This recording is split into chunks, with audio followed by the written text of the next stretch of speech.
एक गरीब लड़का जिसने फ्लाइट में कभी आज से पहले सफ़र नहीं किया था और वह बिजनेस क्लास में सफ़र कर रहा होता है, तभी जैसे वह फ्लाइट में बैठा हुआ था तो वहाँ पर एयर होस्टेज आती हैं और आकर के खाने के लिए पूछती हैं।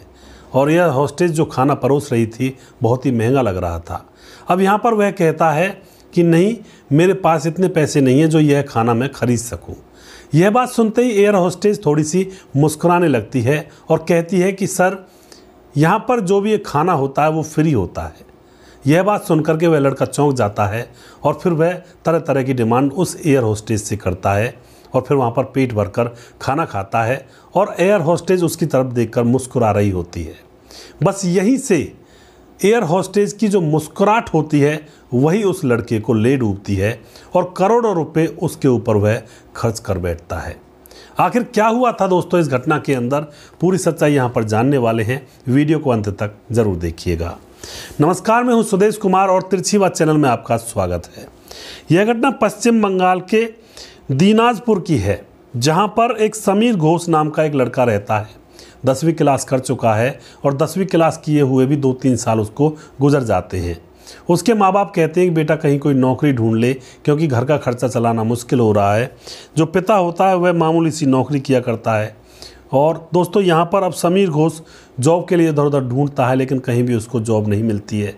तो उसका पिता कहता है कि मेरे पास कुछ पैसे हैं, तो ऐसा कर, इन पैसों से सब्जी की दुकान खोल ले। तो वह सब्जी की दुकान लगा लेता है। सब्जी की दुकान से उसको ज़्यादा कमाई नहीं होती है, बस इतनी ही कमाई होती है जिससे कि घर का खर्चा चल सके। लेकिन समीर घोष की तो ऊंची उड़ानें थी। वह देश का अमीर इंसान बनना चाहता था। वह उसका शौक था फ्लाइट में उड़े और वह कहीं घूमने के लिए जाए, विदेशों में घूमे और उसके घर में महंगी से महंगी चीज़ें हो। जबकि यह सपना समीर का ही नहीं, यह सपना हर नौजवान का होता है और यही सपना समीर का भी यहाँ पर था। अब दोस्तों क्या होता है, वह दुकान चला रहा होता सब्जी की, पर वह परेशान है क्योंकि दुकान चलाने से वह अमीर नहीं बन सकता है, सिर्फ घर का गुजारा कर सकता है। तो उसका दोस्त उसकी दुकान पर बैठा हुआ था, उसके सामने वह यह सारी बात रखता है कि भाई इस तरह से मैं कब तक अमीर बन जाऊंगा, शायद मुझे इस तरह से तो 4-5 जन्म लेने पड़ेंगे, तब भी जाकर मैं ज़्यादा अमीर नहीं बन पाऊंगा। तो उसका दोस्त उसको एक तरकीब बताता है कि बिहार के अंदर शराब बंद हुई है अभी अभी, और बहुत सारे ऐसे लोगों को मैं जानता हूं जो शराब की तस्करी कर रहे हैं बिहार के अंदर और बहुत मोटी रकम कमा रहे हैं। तो दोस्तों यहाँ पर समीर को उसका दोस्त शराब के धंधे में डाल देता है, क्योंकि उसका दोस्त भी उस शराब के धंधे में ही था और वह मोटी रकम कमाता था। एक एक दिन के 20-20 हज़ार, 40-40 हज़ार रुपये वह कमा लिया करता था। समीर को लगता है कि यही एक तरीका है जिससे मैं अमीर बन सकता हूँ। सब्जी बेचने से तो ज़िंदगी ही बर्बाद हो जाएगी। अब दोस्तों बंगाल से बिहार में शराब की वह स्मगलिंग करने लगता है और धीरे धीरे उसके पास बहुत सारे पैसे इकट्ठा होने लगते हैं। पैसे उसके पास इतने इकट्ठे हो जाते हैं कि जितने वह 7 जन्म लेकर भी पैसे नहीं कमा सकता था, क्योंकि 2 नंबर का काम 2 नंबर का ही होता है। अब उसकी जो इच्छाएं थी हवाई जहाज़ में घूमना, दिल्ली से मुंबई जाना हवाई जहाज़ के ज़रिए, वह अपनी इस इच्छा को पूरा करना चाहता है। तो एक दिन वह दिल्ली के लिए हवाई जहाज़ में बैठता है और बिज़नेस क्लास की सीट लेता है, जो कि बहुत ही महंगी होती है। उसमें बैठ कर के वह आराम से हवाई जहाज़ के अंदर सफ़र कर रहा होता है। तभी एक एयर होस्टेज आती है। वह उससे कहती है कि सर खाना चाहिए। तो वह उससे कहता है कि नहीं, इतने मेरे पास पैसे नहीं है जो यहाँ का खाना मैं ले सकूँ। लेकिन एयर होस्टेज हंसकर कहती है कि सर ये खाना फ्री होता है आप लोगों के लिए, पैसेंजर्स के लिए। तो वह एकदम से चौंक जाता है और फिर बहुत सारा खाना ऑर्डर करता है। खाना पेट भर कर खाता है, लेकिन उसको वह एयर होस्टेज जो मुस्कुरा रही थी उसकी मुस्कान ले डूबती है।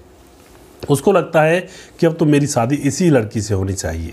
दोस्तों इसी उम्मीद में वह बार बार 10 से 15 हज़ार रुपये की महंगी से महंगी टिकट कटवाता और यह ध्यान रखता कि उस लड़की की जो एयर होस्टेज उसको मिली थी, उस लड़की की ड्यूटी किस फ्लाइट में है, उसी फ्लाइट में वह टिकट लेता और वहाँ पर उसको महज देखने के लिए उस फ्लाइट में सफ़र करने लगता। बार बार जब यह सफ़र करता तो लड़की को भी उसके ऊपर अटेंशन जाता है, लड़की का भी, कि यह बार बार यहीं पर आता है। फिर वो बात करती है तो वह बता देता है कि मैं तुम्हें देखने के लिए सिर्फ इस फ्लाइट में हज़ारों रुपए की टिकट खरीदता हूँ। दोस्तों धीरे धीरे करके उसने करोड़ों रुपए उस फ्लाइट के टिकट में खर्च कर दिए जाते हैं उसके द्वारा। अब उन दोनों की बात हो जाती है और लड़की देखती है कि यह बहुत खर्चा करता है, वह लड़की को भी बहुत सारे पैसे दिया करता था, तो लड़की उसके ऊपर मोहित हो जाती है और फिर इन दोनों के बीच में प्यार हो जाता है और फिर दोनों शादी करने का प्लान बना लेते हैं। लड़की सोचती है पैसे तो इसके पास बहुत हैं, तो मैं इसके साथ शादी कर लेती हूँ। तो उन दोनों की शादी हो जाती है और शादी होने के बाद लड़की को वह एक किराए के घर में रख देता है और वहाँ पर दोनों शादी होने के बाद पति पत्नी की तरह रहने लगते हैं। कुछ दिनों के बाद दोस्तों वो कहते हैं कि हर समय वक्त का पहिया एक जैसा नहीं चलता है, समय के अंदर भी तब्दीलियाँ होती हैं और ज़िंदगियों के अंदर भी तब्दीलियाँ होती हैं, कभी गरीबी, कभी अमीरी, कभी फिर से गरीबी। इस तरह की तब्दीलियाँ हमारे जीवन में और समय के अंदर होती रहती हैं। तो यही तब्दीली यहाँ पर समीर के जीवन में भी होती है।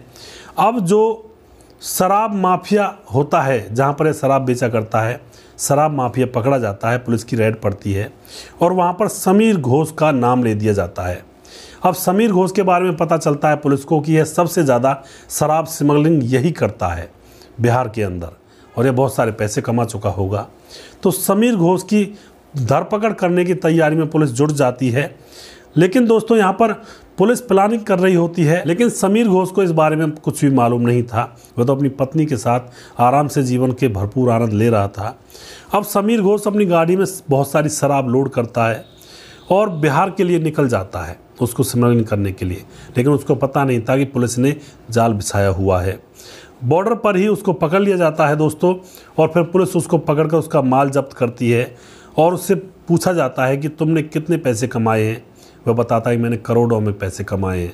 पुलिस कहती है वह पैसे कहाँ हैं, तो वह बताता है कि मैंने सारे पैसे लड़की के प्यार में फ़्लाइट के किराए में खर्च कर दिए और अब मेरे पास कुछ नहीं है, और कमाता मैं जीवन को गुजारने के लिए, लेकिन अब मेरे पास कुछ नहीं है। तो दोस्तों यहाँ पर पुलिस कहती है कि तुमने इतने पैसे कमाए और फिर भी तुम सुखी नहीं हो। यहाँ पर उसकी ये समझ में आ जाता है कि मैंने जो काम किया यह गलत तो था ही। उसके बाद वह कसम खाता है कि मैं जेल से निकलने के बाद मैं एक अच्छी ज़िंदगी जीऊँगा, सही ज़िंदगी जीऊँगा अपनी पत्नी के साथ। दोस्तों जेल में जाने के बाद उसकी ज़मानत हो जाती है। उसके बाद वह सही ज़िंदगी जीता है और समाज में नाम रोशन करता है, अपनी पत्नी के साथ जीवन गुजारता है। तो कुछ लोगों की इस तरह की कहानियाँ होती हैं दोस्तों। ये बड़ी ही अजीब अजब प्रेम कहानी थी। स्मगलिंग की, पहले तो शराब की, उसके बाद ऐसी प्रेम कहानी कि एक लड़की को मात्र एक झलक देखने के लिए कई हज़ार की, 15-15, 20-20 हज़ार की टिकट वह कटवाया करता और सफ़र किया करता था। तो आप क्या कहना चाहोगे ऐसी प्रेम कहानी के बारे में? अपनी राय कमेंट बॉक्स में लिख सकते हैं और अगर आपको हमारा वीडियो अच्छा लगता है तो उसको शेयर ज़रूर कर दिया करें। अगला प्रोग्राम बहुत जल्दी फिर से लेकर आऊँगा किसी सच्ची घटना के ऊपर। तब तक आप खुश रहें, सावधान रहें, रिश्तों की अहमियत को समझें। जय हिंद, जय भारत।